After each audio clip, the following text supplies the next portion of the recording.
¿Te has preguntado alguna vez qué se siente cuando alguien a quien negaste ayuda regresa a tu vida? Imagina despertar una mañana y descubrir que tu nuevo vecino es precisamente la persona a la que una vez le cerraste la puerta en la cara. Pues esto no es una película, es mi historia real, y te aseguro que el final te dejará sin palabras. Quédate hasta el final para descubrir lo que mi hijo les dijo a esos vecinos que nos dieron la espalda cuando más los necesitábamos. Bienvenido a El Último Acto, el canal donde compartimos historias reales que te harán reflexionar sobre la vida, las relaciones humanas y las segundas oportunidades. Antes de sumergirte en esta increíble historia, suscríbete ahora mismo a nuestro canal para no perderte ninguna de nuestras historias que te ayudarán a entender mejor las complejas relaciones humanas y quizás hasta tomar mejores decisiones en tu propia vida. Todo comenzó hace 15 años, cuando mi esposo falleció inesperadamente de un infarto. Carlos tenía apenas 42 años,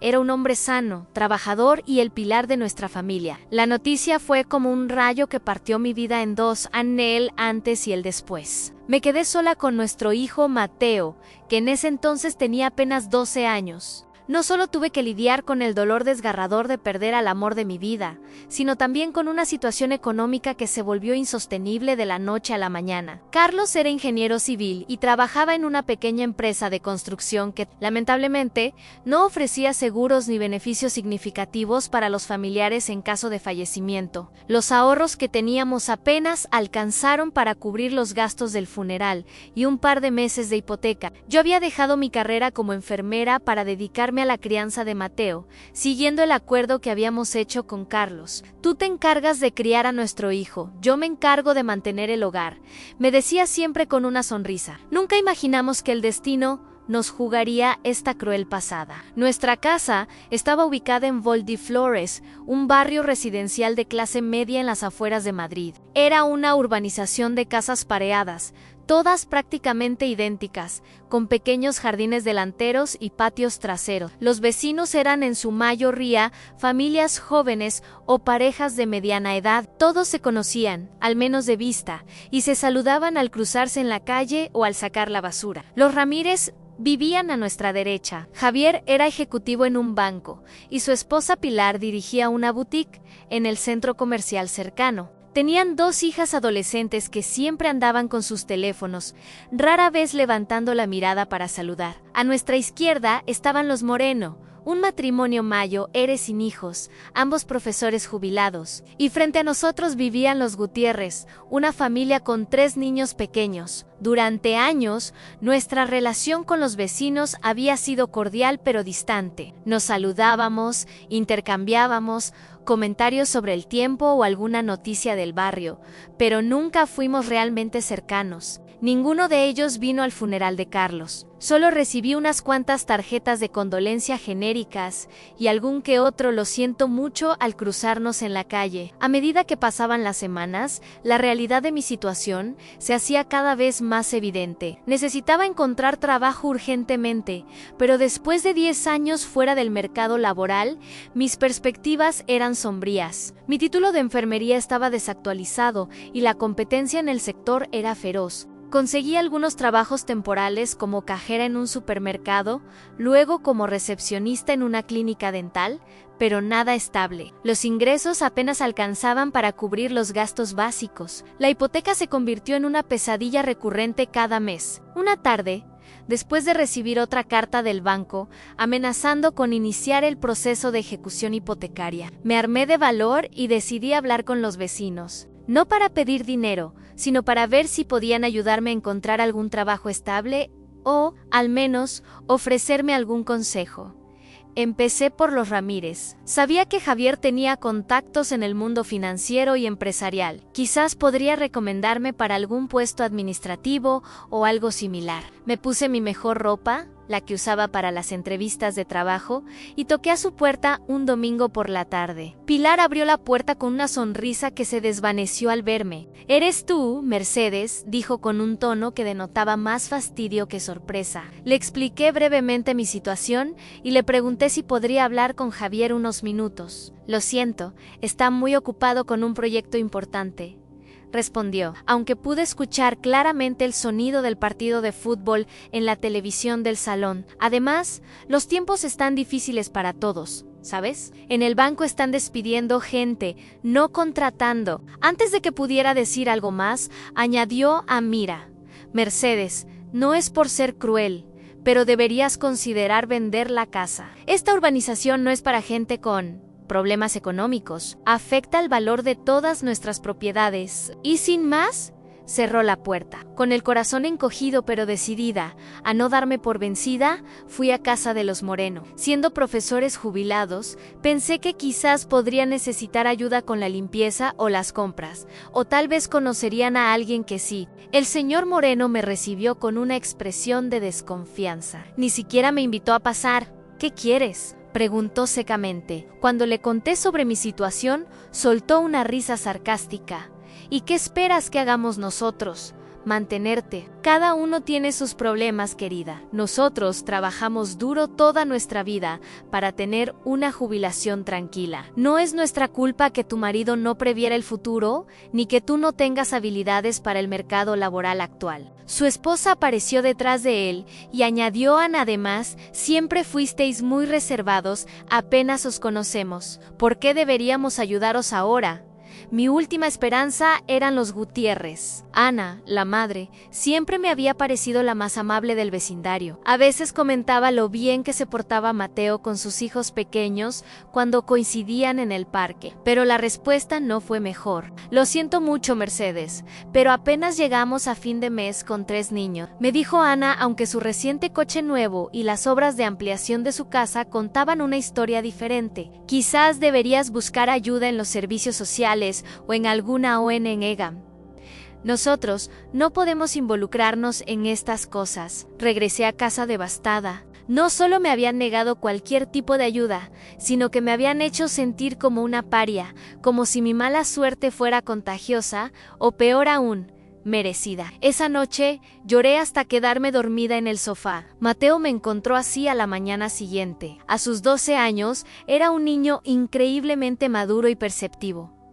¿Qué pasa, mamá?, preguntó, sentándose a mi lado y tomando mi mano. No quería cargarle con mis preocupaciones, pero tampoco podía seguir fingiendo que todo estaba bien. Le conté sobre nuestra situación económica y cómo los vecinos me habían dado la espalda. Para mi sorpresa, Mateo no se mostró abatido ni asustado. Sus ojos, tan parecidos a los de su padre, brillaron con una determinación que me dejó sin palabras. No te preocupes. Mamá, saldremos adelante, y algún día te prometo que estos vecinos se arrepentirán de no habernos ayudado. No le di mayor importancia a sus palabras en ese momento. Lo atribuí a la indignación natural de un niño que ve sufrir a su madre. Pero Mateo no era un niño cualquiera, como descubriría con el tiempo. Las semanas siguientes fueron un torbellino de cambios. El banco finalmente inició el proceso de ejecución hipotecaria. Tuvimos que vender apresuradamente la mayoría de nuestras pertenencias y mudarnos a un pequeño apartamento de alquiler en un barrio mucho menos acomodado,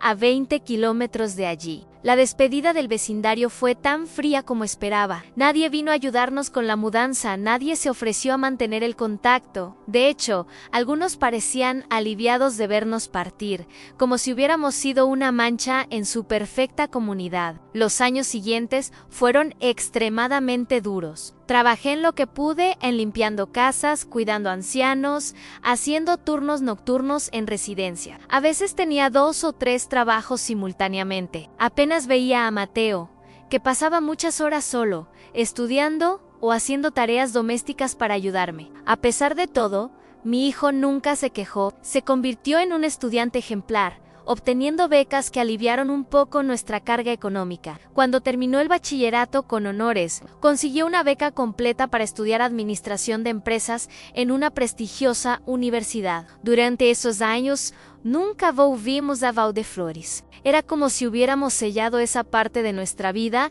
en una caja que no queríamos abrir. Nunca hablábamos de los vecinos ni de la casa que perdimos. Nos concentramos en mirar hacia adelante, no hacia atrás. Mateo se graduó como el mejor de su promoción y rápidamente fue contratado por una importante firma de inversiones. su carrera despegó de manera meteórica. Con apenas 27 años, ya era director de un departamento entero y ganaba un salario que yo apenas podía imaginar. Lo primero que hizo fue comprarme una casa. No una cualquiera, sino una preciosa villa con jardín en una de las mejores zonas de la ciudad. Se acabó limpiar casas ajenas, mamá me dijo el día que me entregó las llaves. Ahora podrás dedicarte a lo que realmente te gusta. Y así lo hice. Retomé mis estudios de enfermería, me actualicé y conseguí un trabajo en un hospital infantil, algo que siempre había querido hacer. Trabajaba no por necesidad, sino por vocación. Mi vida había dado un giro completo. Un día, Mateo me invitó a cenar a un restaurante elegante. Parecía nervioso, algo raro en él, que siempre mostraba una confianza inquebrantable. «Mamá, tengo que contarte algo», dijo después de que nos sirvieran el postre. «He comprado una casa en Voldeflores», soltó de repente. «De hecho, he comprado la casa de al lado de donde vivíamos antes». Me quedé sin palabras. No habíamos mencionado ese lugar en años. «¿Por qué harías eso?», logré preguntar finalmente. Mateo sonrió, una sonrisa que mezclaba satisfacción y algo que no supe identificar en ese momento. «Es una buena inversión», respondió simplemente. «El barrio se ha revalorizado mucho. Además, creo que es hora de cerrar algunas heridas del pasado». No insistí más esa noche, pero algo en su tono me inquietó. Conocía bien a mi hijo y sabía que había algo más detrás de esa compra que una simple inversión inmobiliaria. Unas semanas después, Mateo me pidió que lo acompañara a ver la casa. «Quiero hacer algunas reformas y me gustaría tu opinión», explicó. Accedí con cierta reticencia. La idea de volver a ese lugar me provocaba sentimientos encontrados. Al llegar a Voldeflores, sentí un nudo en el estómago. El barrio apenas había cambiado. Las mismas casas ordenadas, los mismos jardines bien cuidados, la misma apariencia de perfección suburbana que escondía las imperfecciones humanas de sus habitantes. La casa que Mateo había comprado pertenecía antes a una familia que se mudó poco después de que nos fuéramos nosotros. Era prácticamente idéntica a la que fue nuestro hogar, solo que en mejor estado. Mi hijo había contratado a un arquitecto para hacer una renovación completa, convirtiéndola en una versión moderna y lujosa de las típicas casas del vecindario. «Es preciosa, Mateo», comenté, mientras recorríamos las habitaciones recién reformadas. «Pero sigo sin entender por qué aquí, de todos los lugares posibles». Mi hijo no respondió directamente. En su lugar, me llevó hasta una ventana que daba directamente al jardín de los Ramírez. Javier estaba fuera, cortando el césped. Había envejecido, su pelo ahora completamente gris, su figura algo más encorvada. «¿Sabes? Ninguno de ellos me ha reconocido aún», dijo Mateo en voz baja. «He estado viviendo aquí durante un mes y me han tratado como tratan a cualquier vecino nuevo, con una amabilidad superficial y una curiosidad, apenas disimulada sobre mi profesión y mis ingresos». Me giré para mirarlo. «¿Qué estás planeando, Mateo?», pregunté directamente. Su rostro se volvió serio. «En justicia, mamá. O quizás solo un poco de karma. He organizado una fiesta de inauguración para este fin de semana. He invitado a todos los vecinos, incluidos los Ramírez, los Moreno y los Gutiérrez. Y quiero que vengas». La idea de enfrentarme a esas personas después de tanto tiempo me provocaba ansiedad. «No creo que sea buena idea, hijo. El pasado está». Mateo tomó mis manos entre las suyas. «Mamá, no se trata de venganza ni de humillar a nadie. Se trata de cerrar un ciclo, de demostrarles y demostrarnos que hemos salido adelante a pesar de todo, que somos más fuertes que su indiferencia y su crueldad». Finalmente accedí, más por el qué, por mí misma. Mateo parecía necesitar este encuentro para su propia paz mental, y yo no iba a negárselo. El día de la fiesta llegó más rápido de lo que hubiera deseado. Me vestí con cuidado, eligiendo un elegante vestido azul que Mateo me había regalado en mi último cumpleaños. Quería verme bien, no por vanidad, sino como una forma de armadura emocional. La casa estaba impecablemente decorada para la ocasión. Un servicio de catering había preparado un buffet digno de una revista de lujo, y un pianista tocaba suavemente en un rincón del espacioso salón. Mateo no había escatimado en gastos. Los vecinos comenzaron a llegar puntualmente a las 8 de la tarde. Me mantuve discretamente en segundo plano mientras mi hijo los recibía. Desde mi posición podía observar sus reacciones sin ser vista. Los primeros en llegar fueron los Gutiérrez. Ana seguía siendo la misma mujer atractiva, aunque con algunas canas más. Sus hijos, ahora adolescentes, la acompañaban junto a su marido. Parecían impresionados por la casa y por el evidente éxito de su nuevo vecino. Después llegaron los Moreno, notablemente más envejecidos. El señor Moreno caminaba ahora con la ayuda de un bastón, y su esposa parecía haber perdido peso. A pesar de su edad, su expresión de superioridad seguía intacta. Los últimos fueron los Ramírez. Javier había engordado considerablemente, y Pilar parecía luchar contra el paso del tiempo con tratamientos estéticos que no lograban disimular del todo su edad. Sus hijas ya no vivían con ellos, según comentaron orgullosamente.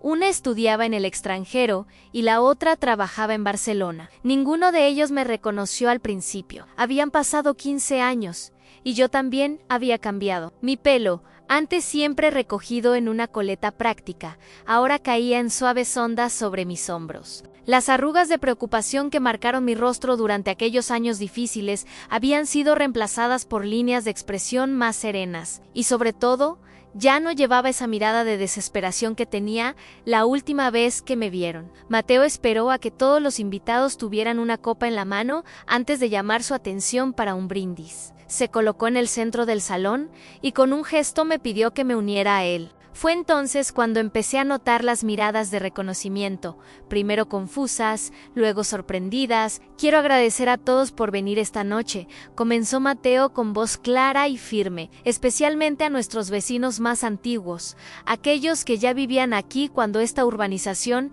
era mi hogar de niño. Un murmullo recorrió la sala. Algunos invitados, los que no nos conocían de antes, parecían confundidos. Los Ramírez, los Moreno y los Gutiérrez mostraban expresiones que iban desde la incredulidad hasta el horror. «Sí», continuó Mateo con una sonrisa que no llegaba a sus ojos. «Para los que no lo saben, yo viví en la casa de al lado hasta los 12 años, cuando mi padre falleció, y nos vimos obligados a abandonarla». Se giró hacia mí y tomó mi mano. «Esta es mi madre, Mercedes Vegan, algunos de ustedes la recordarán. Hace 15 años, ella acudió a sus puertas pidiendo ayuda. No dinero, sino simplemente una mano amiga, un consejo, una oportunidad. Y todos ustedes le cerraron la puerta en la cara. El silencio era absoluto. Podía sentir cómo las miradas de todos se clavaban en mí, algunas curiosas, otras avergonzadas. Lo que ninguno de ustedes sabe», prosiguió Mateo, «es que yo estaba observando desde la ventana de mi habitación cuando mi madre regresó destrozada de hablar con ustedes. Vi su dolor, su humillación, su desesperación. Y ese día, siendo apenas un niño, hice 2 promesas en que sacaría a mi madre adelante y que algún día regresaría a este barrio para cerrar ese capítulo de nuestras vidas». Pilar Ramírez dio un paso adelante, su rostro una máscara de falsa cordialidad. «Mateo querido, eso fue hace tanto tiempo. Eran circunstancias difíciles para todos. Seguro que entiendes que no siempre podemos ayudar como quisiéramos». Mi hijo la interrumpió con un gesto cortés pero firme. «Por supuesto que lo entiendo, señora Ramírez. De hecho, entiendo muchas cosas ahora. Entiendo que la verdadera medida de una persona no está en lo que tiene, sino en lo que da cuando no tiene la obligación de hacerlo. Entiendo que la comunidad no es solo compartir una calle, sino estar dispuesto a compartir también las dificultades».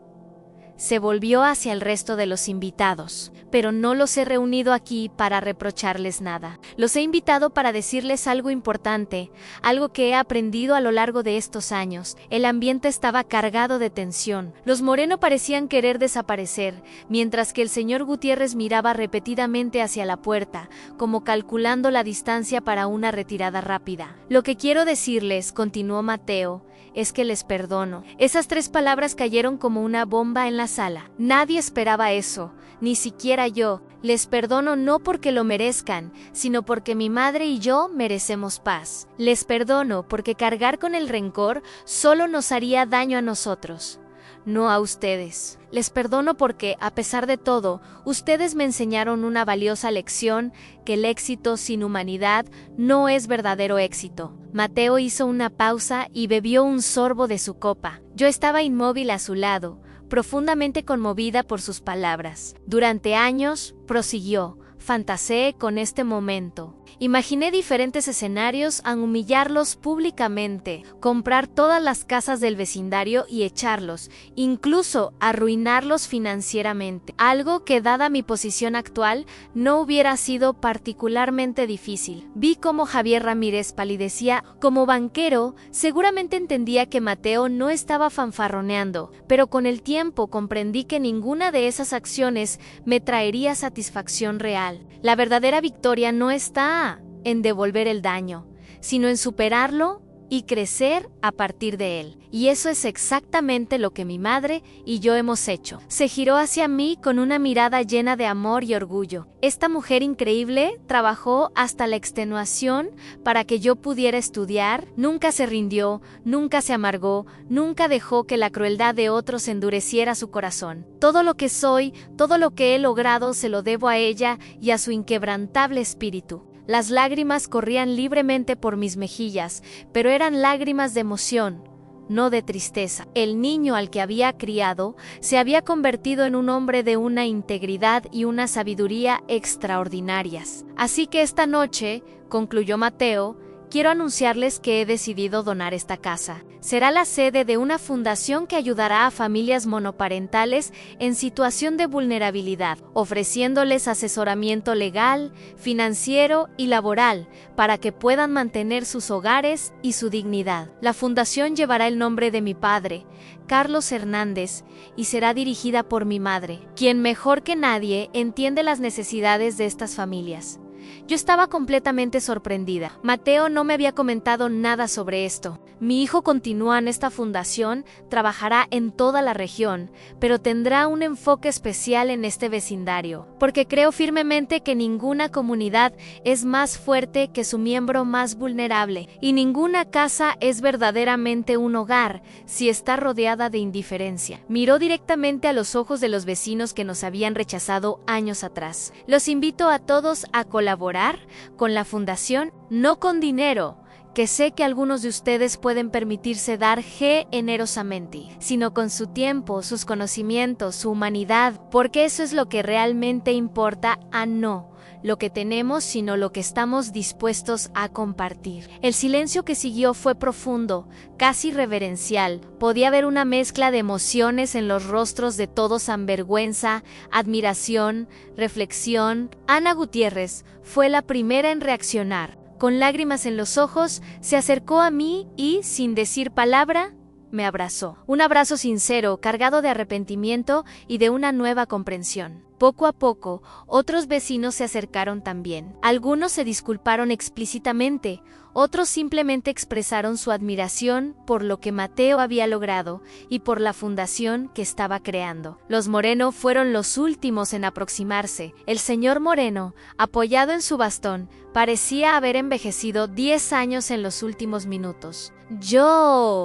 A nosotros nos sentimos mucho, Mercedes, balbuceó. No hay excusa para cómo los tratamos. Éramos personas privilegiadas que no supimos ver más allá de nuestros propios intereses. Su esposa asintió, incapaz de hablar por la emoción. Tomó mi mano y la apretó con fuerza, un gesto que decía más que cualquier palabra. Javier Ramírez se acercó a Mateo y con voz quebrada le dijo: «Al eres un mejor hombre de lo que yo jamás seré. Tu padre estaría orgulloso». Y luego, dirigiéndose a mí, añadió Mercedes: «No merezco tu perdón, pero si alguna vez puedo hacer algo para compensarte, cualquier cosa, por favor, házmelo saber». La fiesta continuó, pero con un tono completamente diferente. Ya no era una reunión social más, sino el comienzo de algo nuevo, algo genuino. Vecinos que apenas se conocían empezaron a hablar de verdad, a compartir no solo anécdotas superficiales, sino también preocupaciones, esperanzas, ideas para mejorar la comunidad. Mateo se acercó a mí